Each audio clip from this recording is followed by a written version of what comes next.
दर्शन करी भोला बाबा लोकनाथ को दर्शन करी ट्रेन फेरबा बेले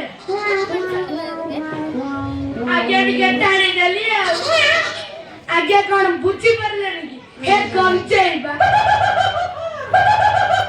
आगे दी तीन पुला चारि कि नहीं कुआर दी चारि जन पुलिस मो पछर पळी आसिले पुलिस मते कहिला तू कुआरे गंजे बेपार करू मु कहली नहीं आज्ञा बाबा को प्रसाद हिसाब रे टिकट टाइम देली मोइला को आज्ञा पुलिस कहिला ता माने बाबा को प्रसाद कोन गंजे बाबा कोन गंजे टाणती काई को शास्त्र लिखा है कि तू टिके मत कहिलु मु ता आज्ञा पूरा टाटे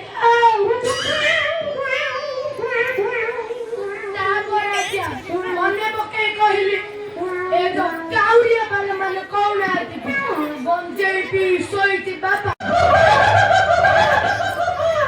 बोइला को जे पुलिस कहली ता माने बाबा जदी गंजे पिउती तमे माने सब गंजे पिउछ ताले बाबा भोलानाथ तो जगत लेकर विष पी दिले ताले तू भी विष पी मु कहली आज्ञा नहीं आज्ञा मोर भूल हो जाइए अब के पहले गंजे टाणीबी गंजे तो दूर कथा गंजे धुआ भी सुंघिबी बोइला को आज्ञा पुलिस पचारा तमे कुआडे जाउछ मु आज्ञा भाबिली भगवान को स्थान कहिदेले कुआडे छाड़ी देब बोली तेणु मु पुलिस की कहली मु राम का जन्मस्थान अयोध्या जाउची बोइला को आज्ञा पुलिस कहला और राम को जन्मस्थान देखिबू प्रथम कृष्ण को जन्मस्थान देखे मु कोन जानि दिली आज्ञा कृष्ण को जन्मस्थान कहि पड़े आश्चर्य ने पूरे दब छाड़ो आज्ञा छाड़ो से दुखर कथा सब छाड़ो रीटा शिवा गुरु टिके दी ठक मारी देबी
ମୋ ଜୀବନ ସାର୍ଥକ ହେଇଗଲା।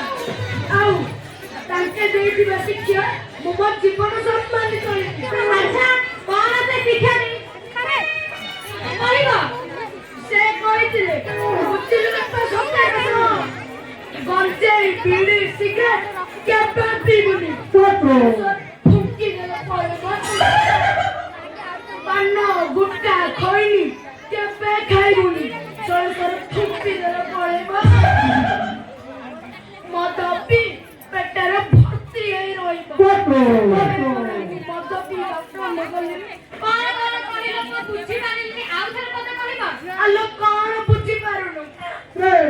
ଗଞ୍ଜେଇ ପିଇଲେ ଫୁଙ୍କି ଦେଲେ ପଳେଇବ। ପାନ ଖାଇଲେ ସଳା ଫୁଙ୍କି ଦେଲେ ପଳେଇବ। ମଦ ପିଇଲେ ପେଟରେ ଭର୍ତ୍ତି ହେଇ ରହିବ। ଯେମିତି ଶିଷ୍ୟର ସେମିତି ଗୁରୁ।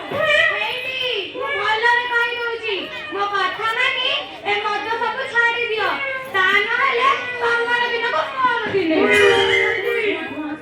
କେତେ ପ୍ରେଷ୍ଟିଜ୍ ଅଛି ଜାଣିଛୁ ନା? ତୁ ଗୋଟେ ମାଇକିନା ଦେଇ ମତେ ଜବାବ ଉତ୍ତର ଦଉଛୁ। ଏବେ ତ କେବଳ ଜବାବ ଉତ୍ତର ଦଉଛି। ତମେ ଯଦି ମୋ କଥା ନ ମାନି ସେ ମଦ ପିଇଲ, ତାହେଲେ ତମ ଗୋଡ଼କୁ ଗୋଡ଼ କରି ଛଟା କରିଦେବି। ଭାଇଲୋ ତୁ ଯେମିତି କହୁଛୁ ତୋ ଭାଇ ମତେ ପିଇବାକୁ ପଇସା ଦଉଛି। ଆଲୋ ତୁ ତ ବେଶୀ କହୁଛୁ। ହଁ ଠିକ ମନେ ପକାଇଲ। ଆର ସପ୍ତାହ ବେଳକୁ ମୋ ଭାଇ ଭଉଣୀ ଆସୁଛନ୍ତି। ଯଦି ସେମାନଙ୍କ ଆଗରେ ତମେ ମଦ ପିଇଲ, ମୋ ଭାଇକୁ କହି ତମକୁ ଜେଲରେ ପୁରେଇ ଦବ। କଣ କହିଲୁ? ତୋ ଭାଇ ମତେ ଜେଲରେ ପୁରେଇବ? ଆରେ ସେମାନେ କଣ ମୋ ପଇସାରେ ପିଲାରୁ ବଡ ହେଇଛନ୍ତି, ଖାଇଛନ୍ତି, ପିଇଛନ୍ତି, ଆଉ ପାଠ ବି ପଢିଛନ୍ତି। ସେମାନେ ମତେ ଜେଲରେ ପୁରେଇବେ। ହଉ ସେମାନେ ଆସିଲେ ସେ ସବୁ କଥା ଜଣା